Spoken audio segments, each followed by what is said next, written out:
Hello, hello. Good morning, afternoon, evening to everyone today. Welcome to ASES's January webinar.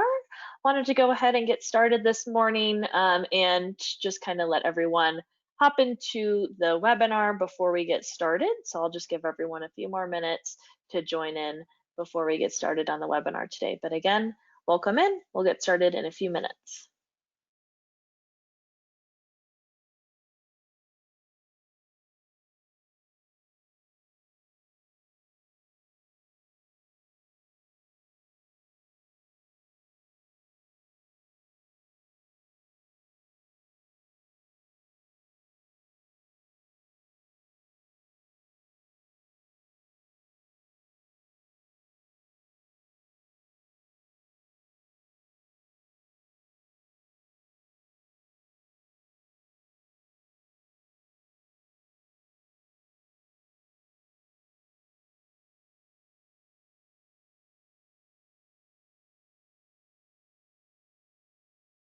Welcome to everyone joining the webinar today.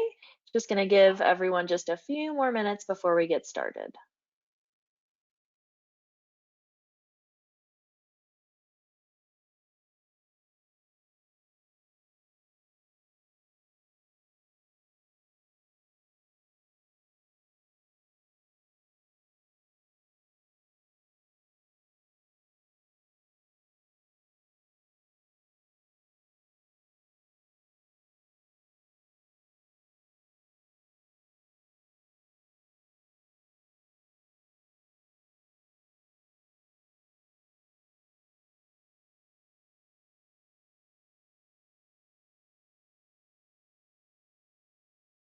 Okay, great. We've still got people coming in, but I'll go ahead and start my introduction to the webinar today.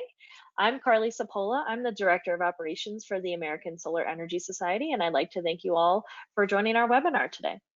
We will be accepting questions during the webinar. Please send these into the Q&A section. And Mary and Marla with Solar Energy International, our presenters today, will be answering these at the end of their presentations. We will also be recording this webinar, so no worries if you have to drop off early or anything like that. We'll have it available on our ASES YouTube channel. So be sure to check your email for updates later this week from ASES for the link to watch the webinar again. The American Solar Energy Society, ASES, is a 501c3 nonprofit that was established in 1954 and advocates for sustainable living in 100% renewable energy by sharing information, events, and resources to cultivate community and power progress. Again, welcome to our January webinar, the very first of 2021. Happy New Year, where we'll hear from SEI Solar Forward Program Manager, Mary Marshall, and Development Director, Marla Korpar, to learn about aiding rural communities in the transition to clean energy economies. Before we start today's webinar, I would like to give a short update on some of our ASES programs. As you can see, our 50th annual National Solar Conference, Solar 2021, Empowering a Sustainable Future, will take place in Boulder, Colorado at the University of Colorado Boulder and online from August 3rd to the 6th, 2021. The call for participation deadline has been extended, so please submit by February 15th for a chance to be considered for a presentation at the conference. You can head to ases.org/participate2021 to learn more. ASES is now also welcoming nominations for our awards and fellows for Solar 2021. You can head to ases.org/awards to learn more about this year's procedure for submitting awards and fellow nominations. All nominations should be submitted no later than April 15th, 2021. We also want to let you know to save the date for the 26th Annual National Solar Tour, which will be happening October 2nd to the 3rd this year. You can also head to nationalsolartour.org for information in regards to the 25th Annual Solar Tour that took place in 2020. ASES is excited to announce that we'll also be launching a brand new online community for our ASES members, chapters, and more. The community will be launching in February, so be sure to join ASES today for instant access to this awesome online community.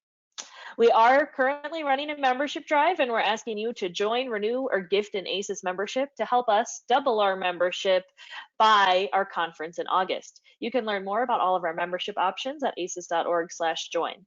If you have any questions, feel free to shoot any over to membership@ases.org. You can also learn more about all of our upcoming ASES and partner events at ases.org/ASES events. Now, it's my pleasure to introduce you to our presenters today, Mary Marshall and Marla Korpar with Solar Energy International. We'll go ahead and let Marla and Mary take it away.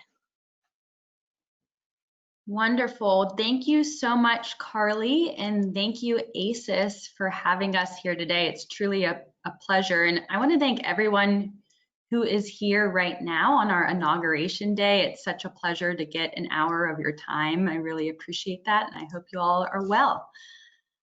Today, you are going to be hearing from myself. My name is Marla Korpar. I'm the Development Director at Solar Energy International, and I'm going to be sharing a little bit about what it looks like to grow the solar workforce over the next decade and why it's important. And then I'm going to be passing that over to Mary Marshall, who's going to be talking about how we bring rural communities into the fold and make sure they're a part of this clean energy transition. So we're really excited to talk with you about these topics today. I'm going to get started by telling you a bit about Solar Energy International. At Solar Energy International, or SEI, we envision a world powered by renewable energy. We're dedicated to training the global solar energy workforce. If you look at this photo, this is a picture of one of our recent classes that graduated. What you'll see is we have folks that come for training, not just across the United States, but the world. This represents a typical class, and we're really proud of the people that we serve. A bit about SEI's history. We were founded in 1991, so nearly 30 years ago, SEI joined the mix. And if you can imagine back then, solar energy was often referred to as alternative energy. And what is now a bustling industry was a nascent market, a new idea that people were starting to introduce. And we were incredibly fortunate at that time to have 50 students that went through training thinking about sustainable technologies, and they started to incorporate that and open their businesses. Now, fast forward to today, we've trained over 76,000 people from 145 countries worldwide. And we are incredibly proud of our alumni because they are the ones who are truly having an impact towards growing the solar acceleration and adoption worldwide. Our alumni have been involved with over 10% of the world's installed solar capacity to date. That's equivalent to taking 7.6 million cars off of the road for 1 year.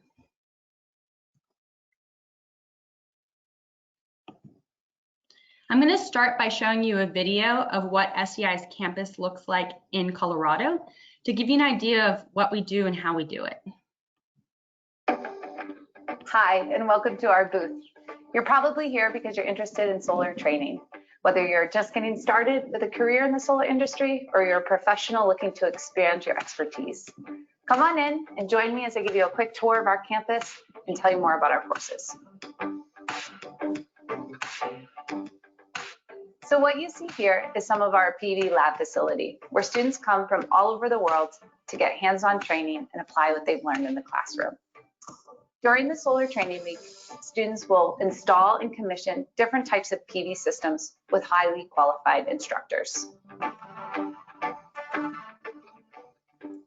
I'm here at our Colorado campus, where our main offices are located. Since 1991, SEI has been providing NADCEP certified training to over 75,000 students all over the world.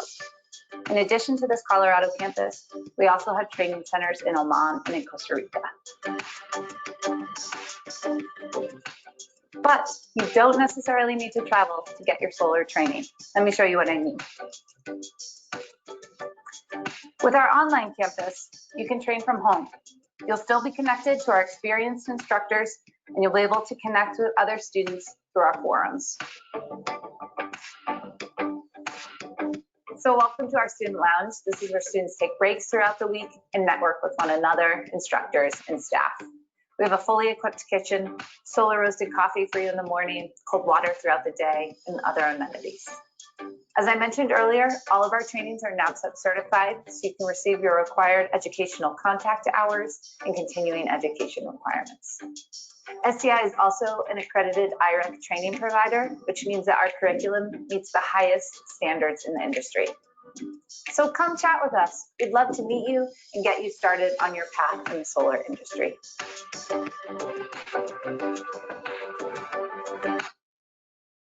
All right, so that gives you a visual of what it looks like when you come to, SEI for training. But I should recognize that we're in a global pandemic, and right now all of our training is done online. So to give you an idea of how we're reaching folks, we offer theory-based training online, everything from intro to solar to advanced system design. And that allows us to have our truly global footprint that we have. So when you look at this map here, the 3 green icons represent where our physical campuses are. We have a campus in Colorado, which was just in that video, that serves the US market, a campus in Costa Rica that serves our Latin American market, and a campus in Oman that serves the Middle East and Africa market. That's where folks are traveling to receive hands-on solar training. And then each of these red dots that you see, these are our alumni in their local communities where they're working, where they're implementing the training that they've received. And you can see they're from all over the world, 145 countries to be exact. So we are so grateful that we're able to reach people virtually, especially in the world we're living in right now. As far as what types of training we offer, we have 3 specialties. First of all, installation and safety. Secondly, design. And third, operations and maintenance. And when we think about how we deliver that training, again, it starts from the fundamentals. So how do you walk the talk? What does it look like to be a solar professional? What do you need to know? All the way up to really advanced design for a professional who's trying to continue their career and expertise. For example, you may need to learn how to apply the National Electric Code to design principles. A question we get a lot at SEI is, what do solar jobs look like? How do I get into this industry? And I just heard this on a podcast and I thought it was said so simply, so I'm going to repeat it to y'all. The solar industry is now like any other industry you may think of. So when you think of the health industry or of the tech industry, in addition to the programmers or whatever technical person might be in that industry, you have HR representatives, you have marketing professionals, you have videographers, you have people coming from diverse backgrounds and applying their skills. That same message applies to the solar industry. There is an opportunity for you here. Likewise, there's some specific roles that you'll see in the industry. For example, solar panel installers, system designers, project developers, and policymakers. All of us collectively make up the industry and are able to serve it. So if you're interested in entering the industry, that's something you can think about. What skills do you have? And what do you want to learn? And there is definitely a place for you.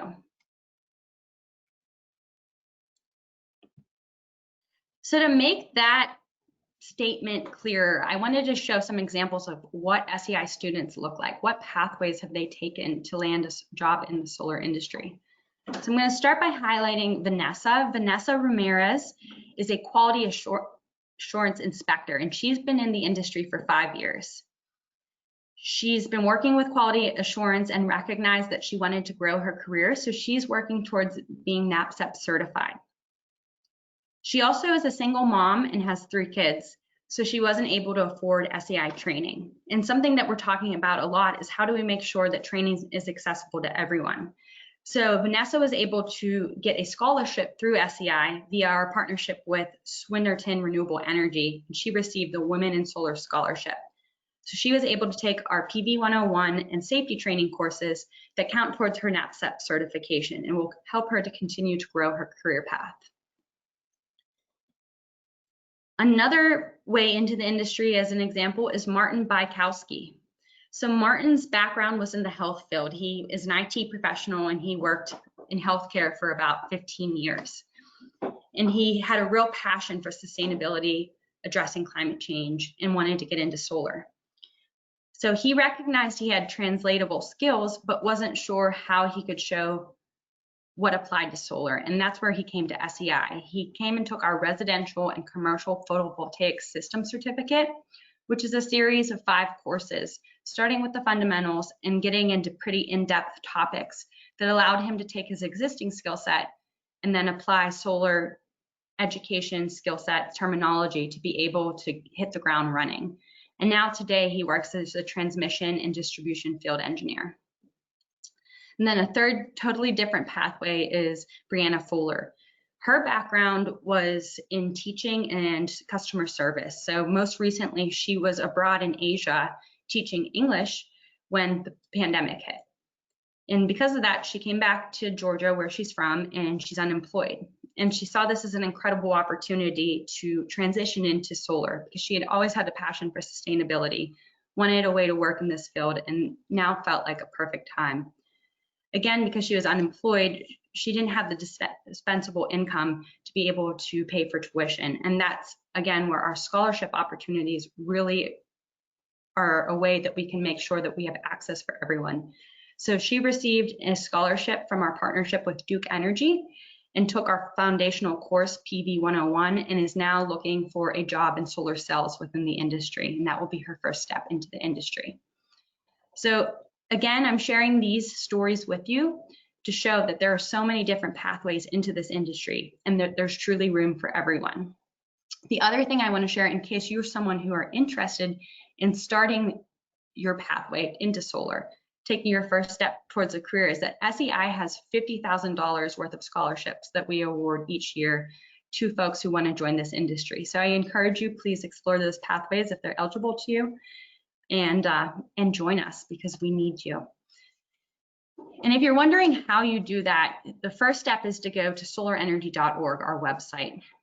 Through there, you can explore solar training, take a look at our different courses, and that will really give you an idea of where you may start.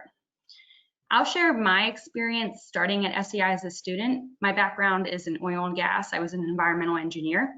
I knew I wanted to get into solar, but I didn't know what course to take. So I came to SEI's website, looked at all the courses, and I still didn't know what I should do first. So something that we pride ourselves on at SEI is that we are passionate, engaged humans here to interact with each other.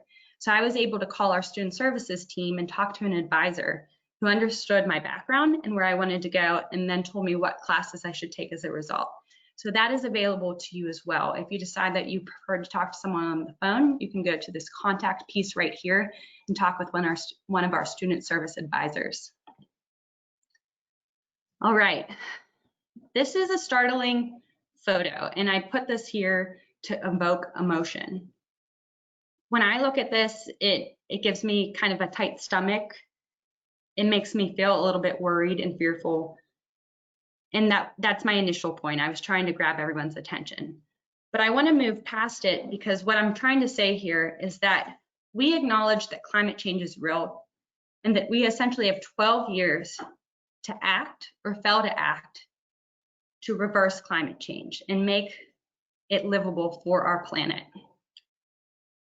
And the reason that I'm mentioning this is because we have so much hope, because solar is a solution to addressing climate change. It's tangible, it's actionable, and we're working towards it right now. And I want to use that as the transition into this conversation about what the solar workforce needs to look like to meaningfully address climate change in the next 10, 20, 30 years. So SEIA, or the Solar Energy Industries Association, put out an incredible goal that I'm going to use to guide this conversation, looking at the US market. So they've brought together a group of about 100 professionals, looked at the climate data, the reality of where we're at, looked at our energy makeup, looked at how solar contributed to it, and said, how do we work to solve this problem? And then they set some milestones and goals to achieve. And that's where they came up with this framework for the Solar Plus decade. And what they've discovered, if you look at this box right here on the left, essentially 2% of our electricity comes from solar today in the United States. And in order to work towards addressing climate change in a meaningful way, we need to be at 20% of annual electricity generation by 2030. So essentially in 10 years, we need to grow our generation capacity by 10 times. That is not a small feat. It is a huge goal, but it is doable. We can make it happen. Now, I want to take that in the lens of SEI and thinking of us as being solar trainers. What does that mean for job growth? How many people do we need in these jobs in order to reach that 20% generation capacity? Well, what we know is today we have about 250,000 solar jobs in the US. And to get to that 20% makeup, we expect that we need around 600,000 solar jobs in the United States. So that is incredible growth. And at SEI, what we're starting to talk about and look at is then how do we make sure that we are training enough people so that they can get into these jobs and get started right away. We need to accelerate this adoption. So we want to make sure that job growth is something that makes this 20% reality happen and is not a bottleneck. And that's where we're working right now. So a glimpse into SEI, right now we train about 6,000 people a year worldwide. We're asking questions on how do we train 10,000, 15,000, 25,000 people per year so that we can work towards making sure we have these trained professionals to meet these job demands we're going to see in the next 10 years. I also wanted to share this graph to drive home what this growth looks like. So here we are in 2020, here we are 10 years from now, then 2030. What we see is we're going to really need, we're going to need exponential growth in order to make this happen. And when I think about this, I want to tie it into two things. First of all, we have a new president. It's inauguration day. President Biden has put out a bold clean energy plan where he is looking to have $1.7 trillion invested in clean energy infrastructure. And he has an even more long-term goal. He's looking at 2050, so in the next 30 years, that the United States is at 100% clean energy and that we're at net zero emissions. So as we think about that huge goal that the Biden administration has set, and then we look at the solar plus decade, what we know is that this is a benchmark that if we can work towards this in the next 10 years, we're working towards that greater goal by 2050 or in the next 30 years. The other thing I want to mention is that SEI is measuring where we're at from what their projected goal is for 2030 and where we are today. And as of now, we are on track to this 20% projection and possibly going to surpass this goal. So that is incredibly enlightening, exciting news that that's where we are. And I look at this and I think there's never been a better time to be in solar. It's very exciting. So as I think about what I've just shared, the thing we realize at SEI is that none of us can do this alone. And we really think that there's three pieces to making sure that we make this solar decade a reality. First of all, when we think about solar jobs, we need to make sure that people are highly skilled. Because if people have the right skills to enter jobs, acceleration is going to keep moving forward. If we don't have skilled folks to take on these job roles, we're going to see a bottleneck, and that will slow our opportunity to grow. So we're really focused on that piece and saying, how do we make sure that people are trained and ready to go on day one? The second piece is diversity and equity. We know that this needs to be at the forefront of every conversation we're having about growth. We've learned from the past and we're looking towards the future, and we know that in order to be successful, this has to be a pillar that we focus on. And then finally, unity and collaboration. So looking at SEI, for example, as a training provider, we cannot train the 400,000 new folks that need to be in solar alone. There needs to be community groups and community colleges and educational institutions across the US that are making this happen. And we can work together to make sure that we see this growth and that we're successful together. And in that vein, I'm going to share a partnership that we have at SEI, looking to be able to grow resources and capacity and training across the US. So I'm going to tell you a bit about our Tribal Train the Trainer program. It's a program that we created in 2018 in partnership with Red Cloud Renewables. Together, we're focused on building the Native American solar workforce, and particularly through this program, we're focused on creating a network of Native American solar trainers. On the right is Henry Red Cloud. He's a Lakota chief, he's an SEI alumni, and he's the founder of Red Cloud Renewables. I don't know if you can tell by looking at this photo, but it's a bit dated. And I did that intentionally because I wanted to tell the story of how we first connected with Henry.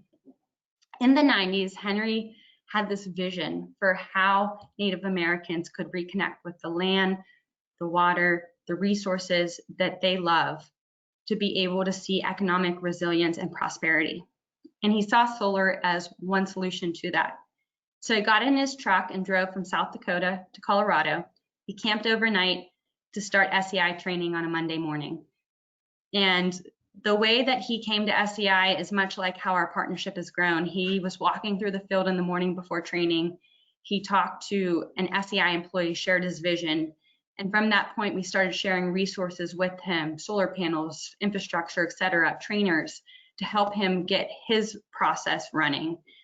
Now, fast forward that to today, that looks like Red Cloud Renewables, which is his business and an energy center where Henry is training folks not only on solar, but on sustainable technologies. So to give you a little bit of background about his program, I'm going to share a quick clip, and then I'll share a bit more about the Tribal Train the Trainer program. We at Red Cloud Renewable, we do 4 things here. We do food sovereignty, reforestation, shelter, and energy, clean energy.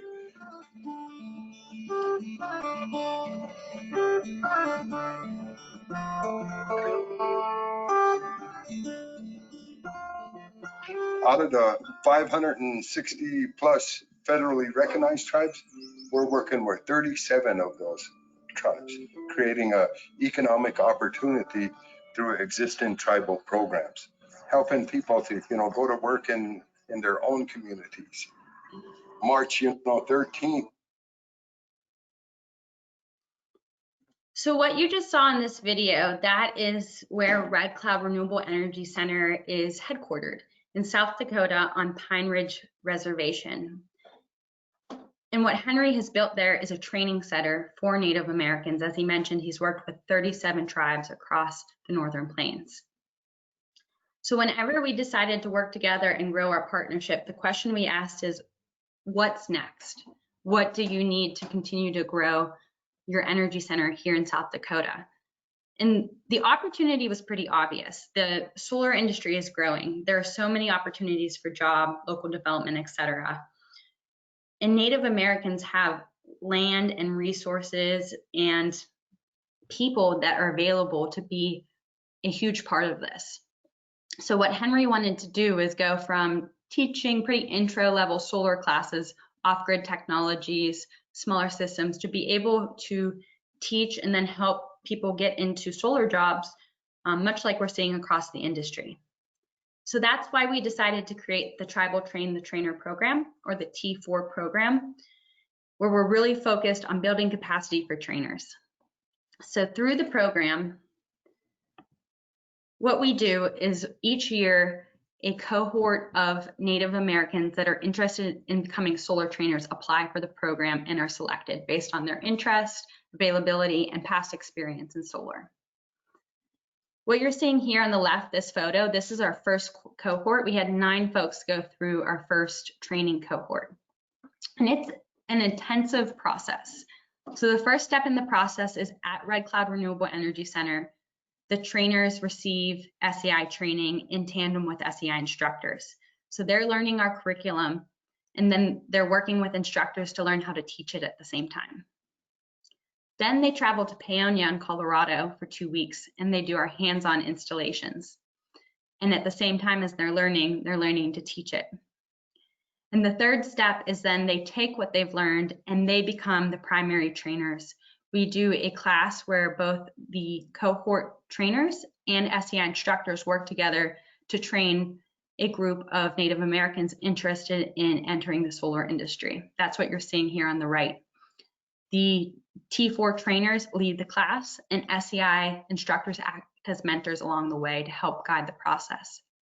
And at the end of that, we have a group of people who are now ready to teach and train SEI curriculum. So the big idea behind this is solar training for Native Americans, taught by Native Americans.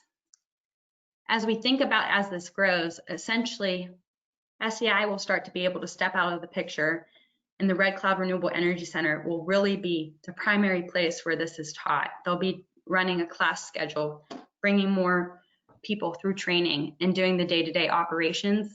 We'll be there to deliver curriculum and to be able to provide ongoing mentorship to instructors. So when we look at a program like Tribal Train the Trainer, we think about solar growth and solar jobs. We think about where we're going as a country. We recognize that partnerships like this are what's going to allow us to make it happen and to do it in a meaningful way. So with that, I'm going to pass this over to Mary Marshall, and she's going to continue talking about partnerships and collaboration and how we can really consider the clean energy transition for rural communities.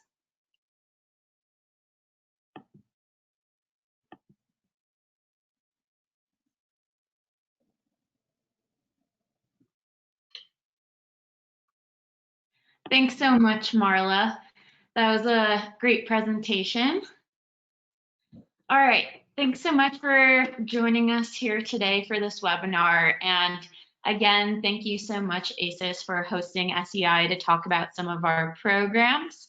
My name is Mary, and I'm the program manager of an SEI program called Solar Forward. This is SEI's technical consulting program that helps kickstart solar markets in rural communities. This is the webpage right here for the Solar Forward program. So if you're interested in learning more about this program following the presentation, please check us out. So we'll start off with some audience engagement. What do you think is the biggest challenge faced by rural communities in adopting more renewable energy? Feel free to throw your responses into the question box.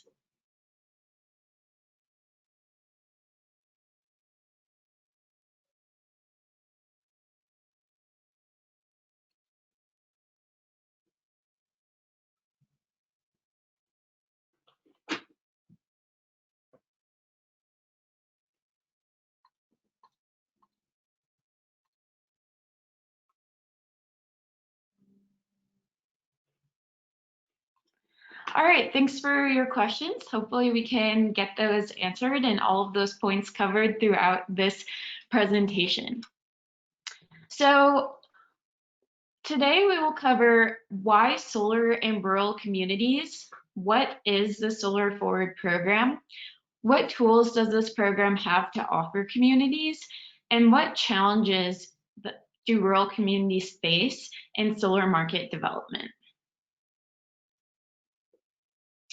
Globally and nationwide, we are going through an energy transition. In 2020, 20% of power generated in the US came from coal. This was down from 31% in 2017. US coal production has dropped 34% since 2017. This is the largest decline since 1932. Nearly 10% of coal jobs have been lost during this time. Additionally, fracking in major oil basins fell by 2/3 in Q2 of 2020. This was largely due to the coronavirus pandemic, but it also just demonstrates the volatility of the fossil fuel market right now. Going back to some of these stats covering specifically coal jobs and the coal market, most of these places are in rural communities. A lot of our fossil fuel resources are, centered on rural economies. So when we're talking about the transition away from fossil fuel economies, this is an impact that's being largely felt in our rural communities. So what is the benefit of solar in some of these rural communities? This information is from the Solar with Justice report by the Clean Energy States Alliance. I highly recommend you check out this report. It has a ton of really amazing information. So one of the benefits of solar energy in rural communities is that it helps relieve energy burdens. In several parts of the country, a majority of households below 50% of the federal poverty line spend more than half of their income on home energy. Additionally, 1 out of 5 US households reduced or abstained from paying for necessities like buying food or medicine to pay for their utility bill. Additionally, as Marla mentioned before, there are opportunities in the job market for solar. Solar offers skill training and livable wage jobs that provide pathways into careers and opportunities for advancement up the career ladder. These jobs span beyond the solar industry because solar training covers skills like construction and jobs in electricity, and those skills can be leveraged into other opportunities outside of the industry.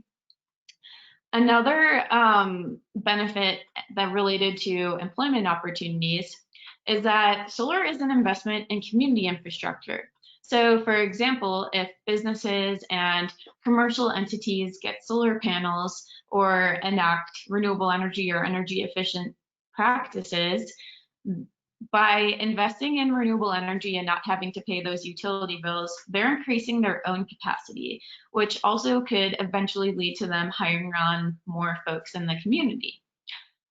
Solar also increases resilience. So it also helps protect folks from exposure to pollution. So when we're talking about resilience, under-resourced communities are disproportionately impacted by extreme weather events.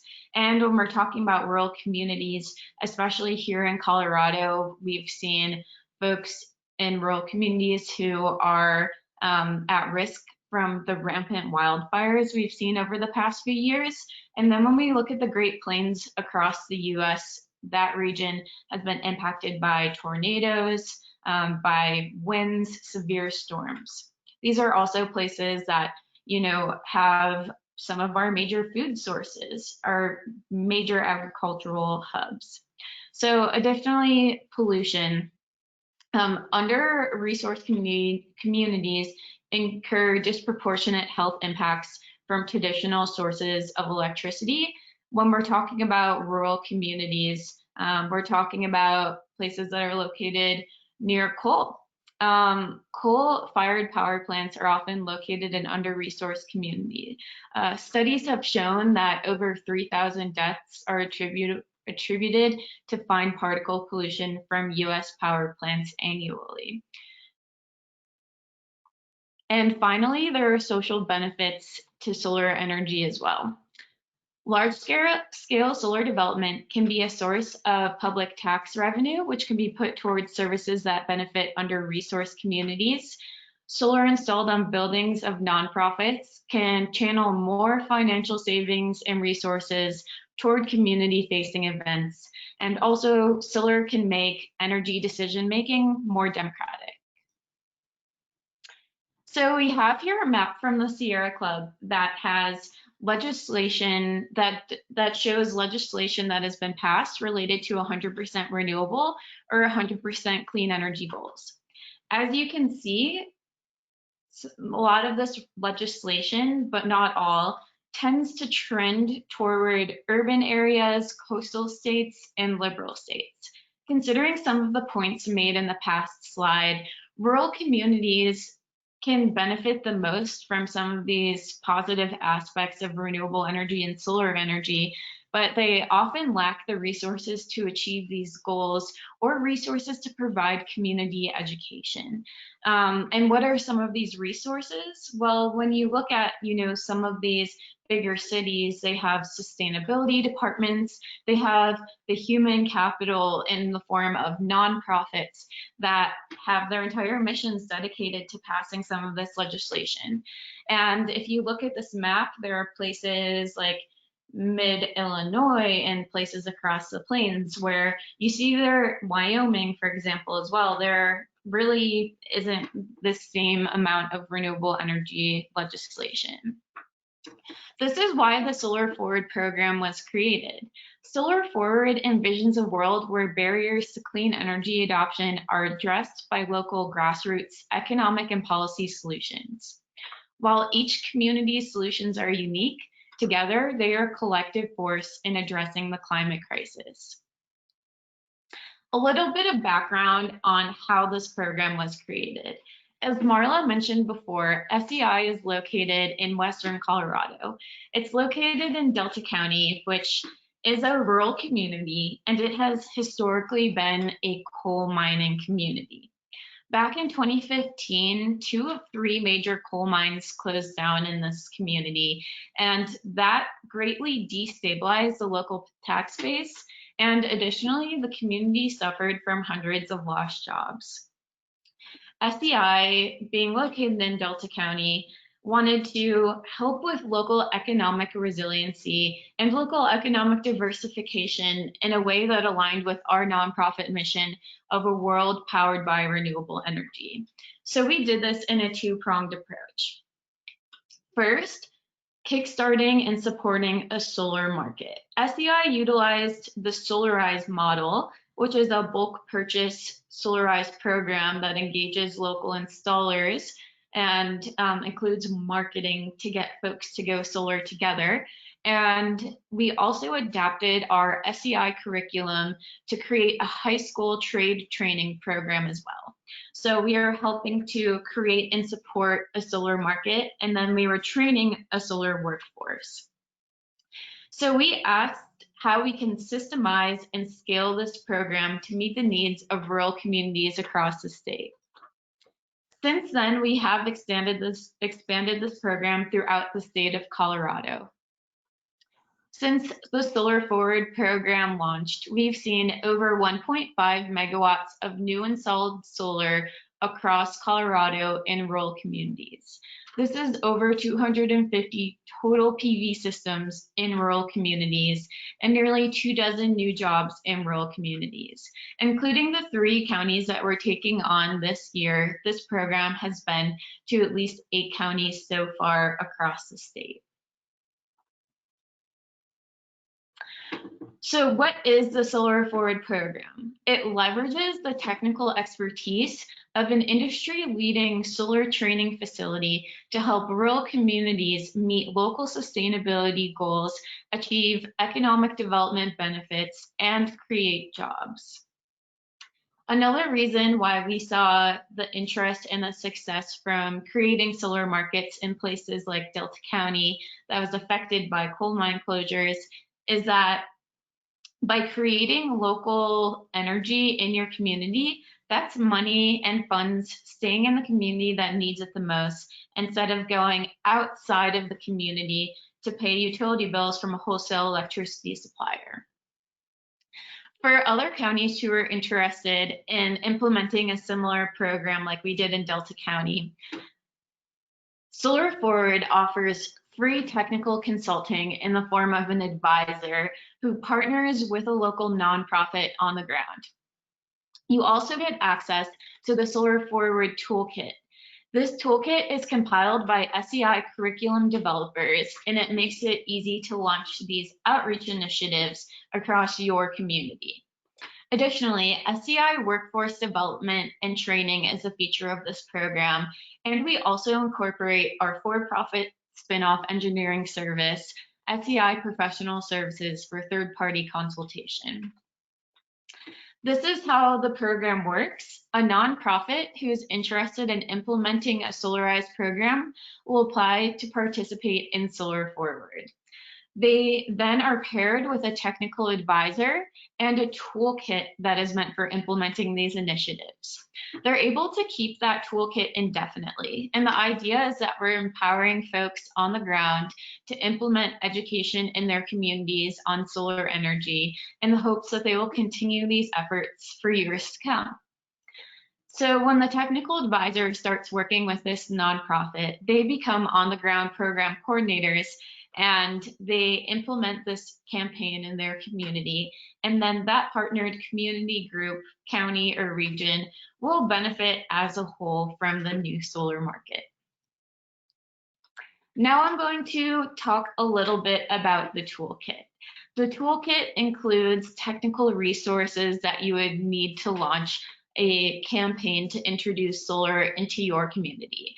It has technical documents like a request for proposal used to engage installers. It has marketing materials, outreach, financing. We have somebody set up a web page and a database for you for free, and we have resources for coordinating with local media outlets.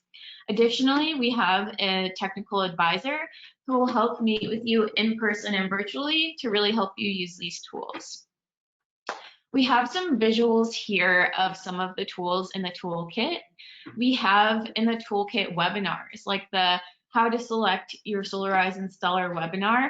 These informational videos are all made by our SEI curriculum team, and they are made in a way that somebody who doesn't have a background in sustainability or solar is able to learn how to launch these initiatives in their community by having some of this technical education derived from our SEI curriculum. We also have marketing materials in the toolkit where you plug in your logo that we create for you, and it has things like flyers, banners, everything that you would need to launch a campaign. Our partners through this program also get access to free SEI training, and that could be in the form of our Basic 101 class or our more technical solar business and sales course.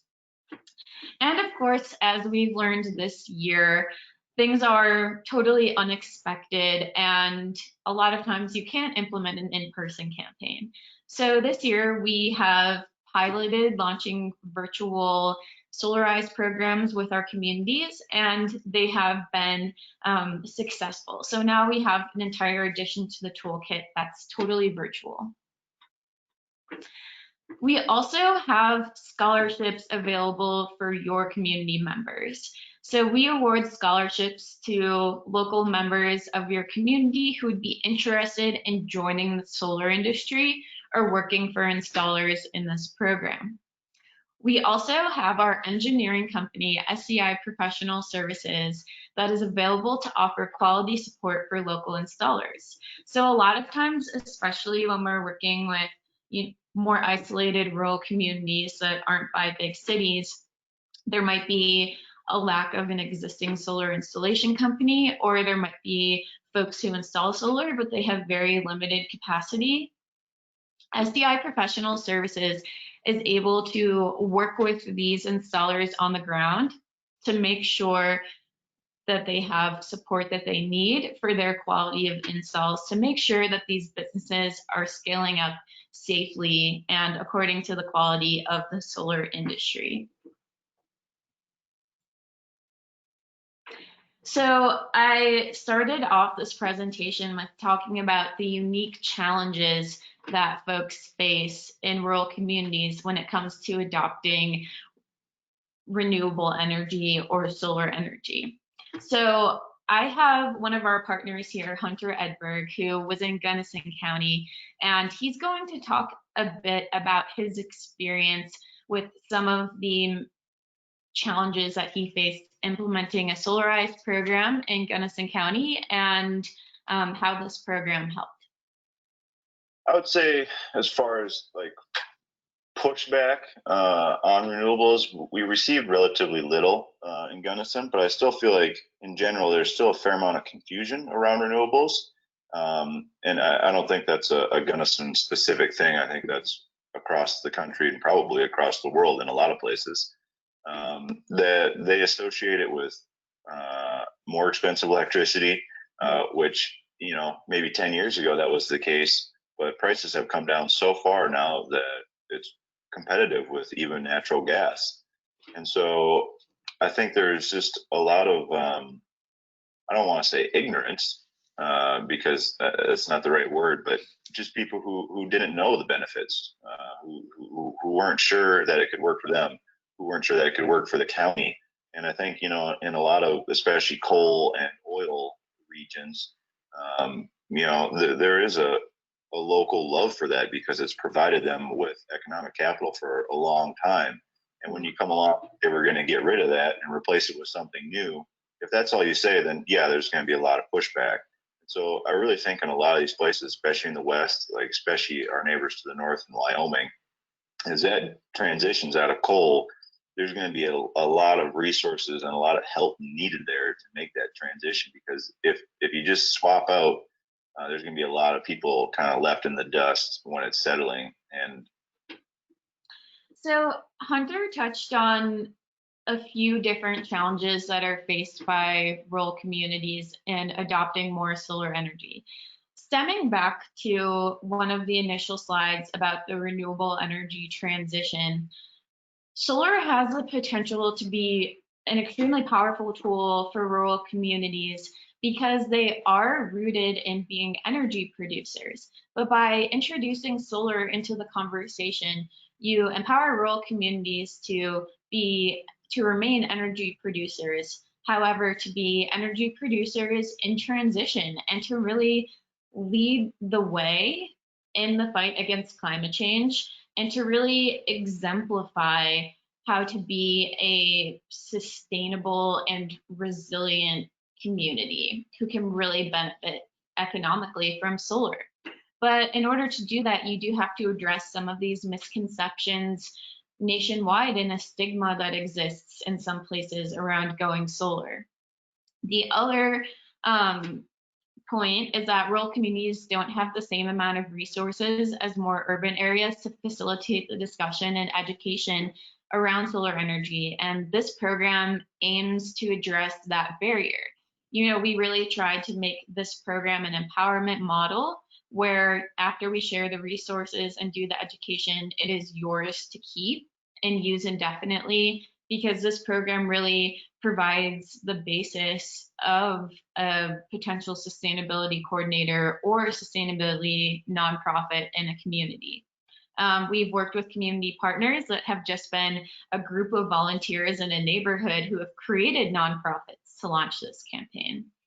There are also unique concerns in rural communities related to geography and to climate. For example, this community, Gunnison County, is in a area that has really mountainous regions and also, you know, some really flat rural regions. Solar systems are going to look different in each area of this county based on snowfall and other factors, and geography in terms of the expansive land in our rural communities. How do you implement a program that has such a wide area where, you know, traveling to different towns could be an hour away? So what sets this program apart from other solar co-op programs? And, you know, Solarize is a common model used across the country, but, you know, something that does set us apart is that we're working with so many different rural communities that face different challenges.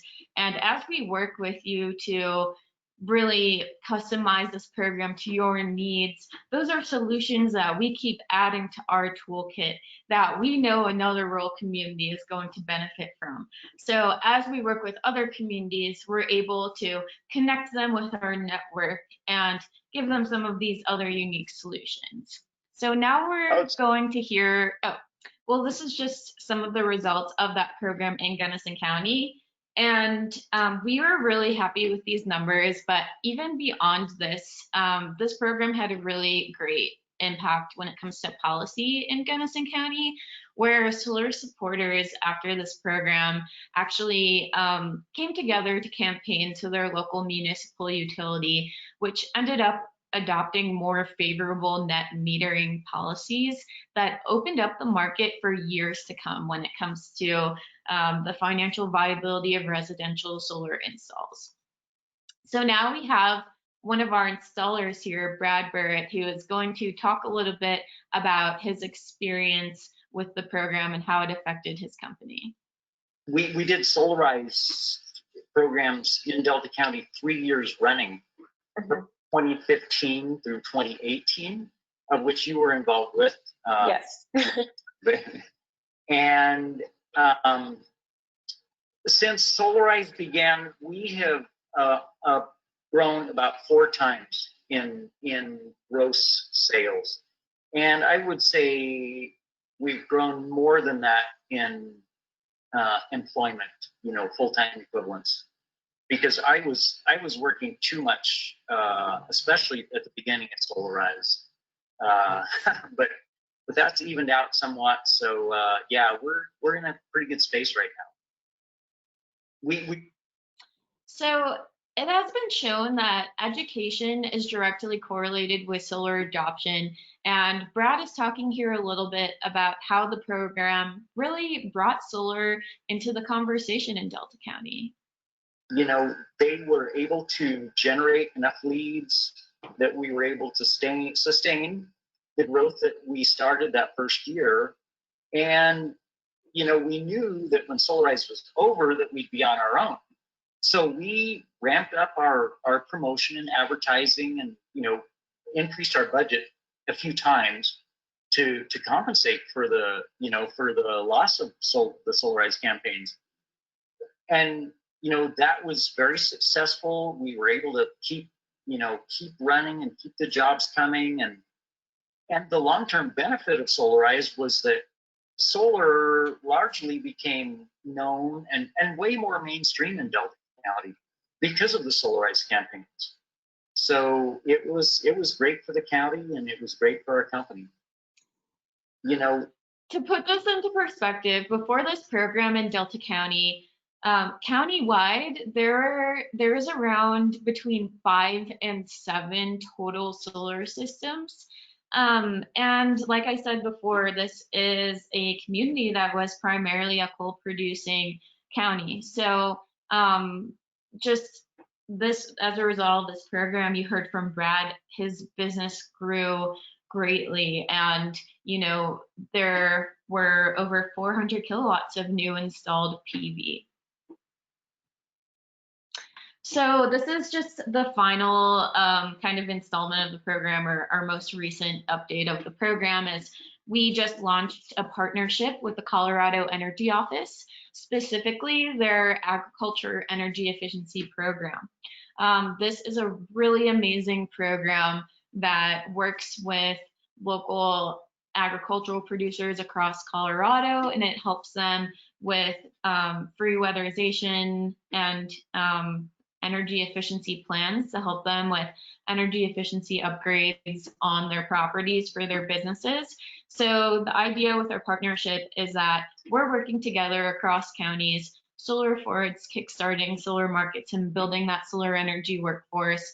And then with the workforce in place, with the necessary energy efficiency upgrades and renewable energy systems through Ag EE, we have the workforce in place to keep those jobs local. We're really excited to continue this growing partnership with them, however, and I really encourage you to check out some of their programs. They're really amazing. So thank you so much for coming out today for this presentation. This is my contact information. This is Marla's contact information. And yeah, let us know if you're interested in learning more or participating in these programs.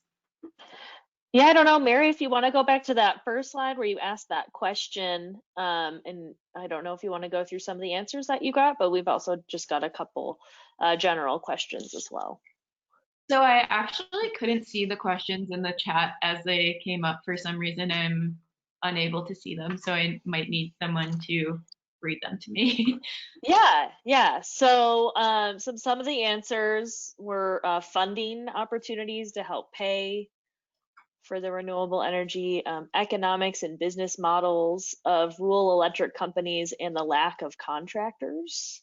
Someone said awareness. Someone also said battery storage. Those were the most answers. So thank you so much, everyone, for participating in that question. I apologize, I didn't see those earlier. I think we covered some of those. But going back to battery storage, actually through our program this year, we launched a pilot in Saguache County in a town called Crestone, where they had a huge interest in off-grid systems there. So we actually adapted the Solarize model in a way that utilized off-grid as well when they did their bulk adoption program. So if you're interested in learning more about how we did that, definitely encourage you to reach out or check out our website. When it comes to rural electric cooperative policy, this definitely is a big challenge in solar adoption in rural communities, especially when you're dealing with more conservative co-op boards. We also, in that same region, had some experience with a demand charge that made solar not financially viable for residents at the beginning of our campaign. But this is also something else that kind of education and building a force of solar supporters in your community can create, you know, some change with your co-op, but definitely understand how it can be a challenge to work with co-op boards. If you're interested in learning more about how we did that, definitely would love to talk to you about it further. Awesome. So we've got a question from Daniel McFarland. How about when solar gets to the point, like recently in Australia, it's AUST period, I'm assuming that, and not Austria, where too much residential solar causes backups / overloads the grid? Yes, so I apologize. I am not super familiar with the situation in Australia. And since I don't have an understanding of what exactly happened with the grid there, I feel like I can't totally answer that question without speculating. But if you want to send your email into the chat, I would love to do some research and follow up with you personally. Daniel just responded and said, just related to any place, not necessarily specifically in Australia, I guess, but he can send you his information. Definitely. Great. Thank you. So Ben Bright sent in a question and comment. Rural communities may face financial capital funding problems. How would this aspect be covered? Yes, so I would say that a way that we have worked with financial, the way that we kind of worked with financial and capital challenges in rural communities is, you know, one thing that is really valuable can be encouraging a framework of coordinating local stakeholders. You know, we actually, in some of those technical documents that we have in the toolkit, we have an RFP specifically for local banks where we help empower our partners to negotiate with local banks to create solar specific loans. We also make sure our team of technical consultants or advisor is really versed in the state and the federal incentives that are related to solar energy. So for example, in Colorado, we have the Renew program. That's a residential financing program through the Colorado Energy Office.